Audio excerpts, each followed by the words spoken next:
Hello sa atin mga ka-idol, mayroon naman tayong panibagong i-repair dito mga idol.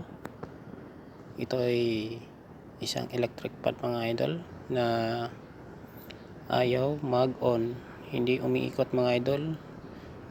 At kahit tawakan mo mga idol yung kanyang body, wala kang ma-response mga idol na nagbabibrate, yung parang umandar ng konti. So shutdown talaga siya mga idol. So yan, buksan ko muna nga mga idol. Tuturo ko sa inyo mga idol kung paano ito i-repair mga idol, na kahit kayo na mismo kayang-kaya nyo siya i-repair mga idol. Huwag nyo nang dadalhin doon sa marunong mag-repair, kasi kahit na kayo mismo na mga idol, kayang-kaya nyo na itong gawin. Kaya huwag lang kayong i-escape mga idol. Tingnan nyo kung paano natin itong gagawin. So yan, buksan ko muna mga idol. Yan, kailangan nyo muna yung buksan mga idol. So yan, yung matigas yung ano yung mga idol. So yan, sinusukit ko muna mga idol yung ano niya kasi matigas yun. So yan, buksan na natin mga idol.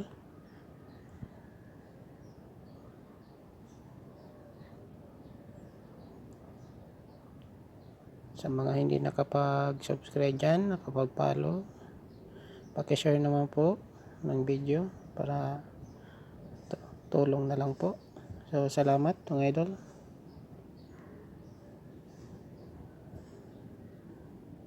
So yan, bubuksan ko muna yung likod niya mga idol. Yung gagawin natin yan mga idol, hindi na natin bubuksan yung motor. Titingnan na lang natin yung isang wire mga idol na yung common.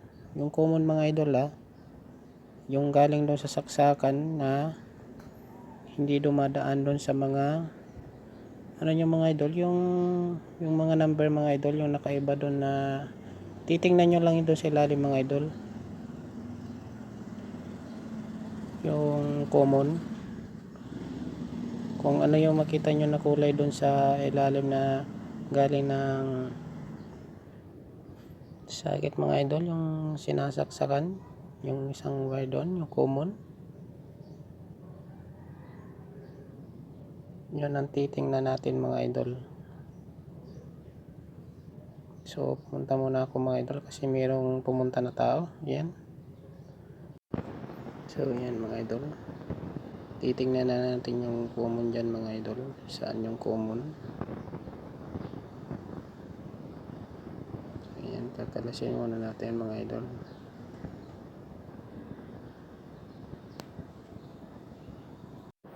So ayan na mga idol, nabuksan na natin mga idol. Yun, yung isang wire mga idol. Yan yung ginamper ko mga idol doon sa common. Titingnan nyo lang yung mga idol, yung common doon sa ilalim, yung sasaksakan mga idol. Nakita nyo na mga idol kung ano yung kulay, kung itim. Yan kasi yung itim na common mga idol, saksakan mga idol yan. Kabit ko na sa capacitor mga idol. So yan. So ayan mga idol, pag nagkapalit nga pala mga idol yung lagay nyo, pag walang hangin doon sa unahan, ipapalit nyo lang yung isang wire mga idol doon sa kabilang wire ng capacitor, para yung normal na yung hangin niya mga idol. Kasi kung mali yung pagkabit nyo, nasa likuran yung hangin yan mga idol. Ipalit nyo lang doon sa kabilang wire ng capacitor mga idol. So yan, okay na mga idol. So okay na yung hangin yung mga idol, hindi ko na ipapalit yung wire kasi normal yung hangin. So salamat mga idol, paki-share naman. Salamat.